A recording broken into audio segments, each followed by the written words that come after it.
Bonjour Sébastien Marquez, aujourd'hui en direct du salon d'art contemporain Bazart à Saint-Raphaël. Alors au début c'est un hasard, c'est-à-dire que moi je travaillais beaucoup l'argile et d'autres choses assez classiques.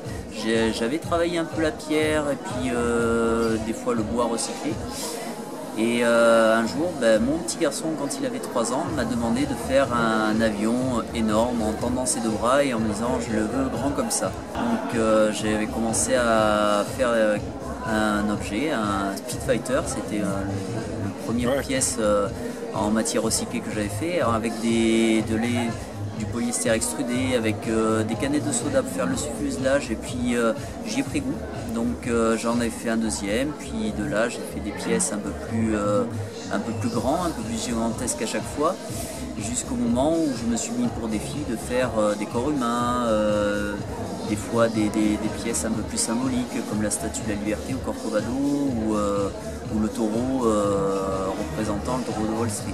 D'accord. Et du coup, en parlant de la Statue de la Liberté, en ce moment tu es sur un projet où tu vas décliner la tête alors, de la Statue de la Liberté. Ça va être un peu mes premières pièces d'extérieur, parce que jusqu'ici je présente des pièces suspendues qui vont s'éroder avec le temps si on les met en extérieur. Et j'ai commencé à travailler sur une tête de Statue de la Liberté qui fait pour le moment 3 mètres avec différents ciments et toujours mes matières de production habituelles, des canettes de soda, du métal, du bois, du plastique. Tu m'as dit justement que tu voulais, au-delà de notre région et même du territoire national, partager ça à l'international. Alors par quel vecteur, comment tu penses Alors moi j'ai eu l'occasion, tout simplement les relations amicales font que des fois on arrive à faire l'expérience de certaines choses. Donc j'ai un ami qui est new-yorkais et qui est artiste également, dans une branche qui n'est pas forcément la mienne. Il fait de la peinture dans l'art contemporain.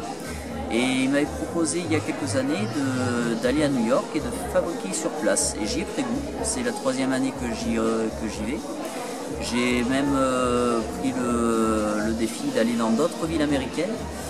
Et j'ai ce pari fou d'inciter les jeunes à faire la même démarche, c'est-à-dire que je veux détecter des jeunes artistes, je veux leur montrer un petit peu la voie, leur donner un peu le goût d'exposer ailleurs, et peut-être même d'accepter en retour d'autres artistes venant de l'étranger.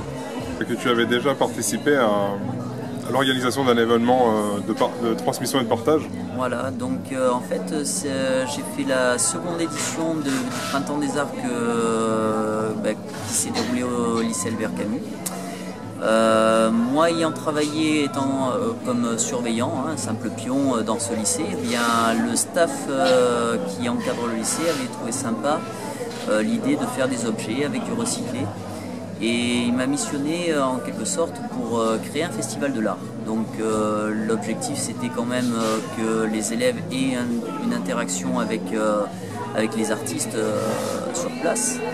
Donc j'ai eu l'honneur d'avoir des artistes comme Nicolas Lavarenne qui crée des structures en bronze immenses et qui par amitié m'avait gentiment prêté quelques pièces.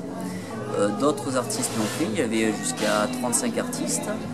Chaque année, on perpétue un festival de l'art, une journée des talents où les jeunes s'expriment sur de la musique, sur de la danse, sur de la peinture, du dessin, sur de la sculpture. Super, donc transmission et partage à travers le recyclage. Tout à fait.